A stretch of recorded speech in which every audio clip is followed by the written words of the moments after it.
لباس وہ پہنو جو ڈھیلا ہو، تنگ نہ ہو، ٹائٹ نہ ہو، اتنا باریک نہ ہو کہ جسم جھلک رہا ہو۔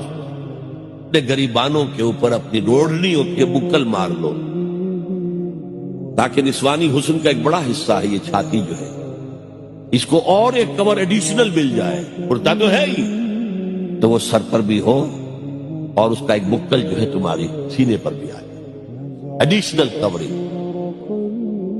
اس کے باوجود بھی نگاہیں نیچی رکھو،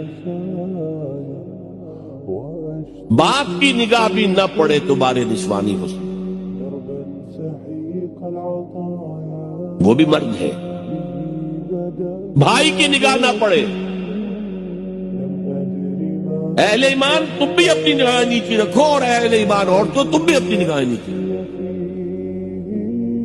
اور آج انسیسٹ جو ہے، باپ کا بیٹی سے ملوث ہو جانا اور بیٹے سے ماں کا ملوث ہو جانا اور بہنوں اور بھائیوں کے درمیان، یہ اس قدر پھیل چکا ہے۔ یہ ہے 3 پردے ہیں مسلمان عورت،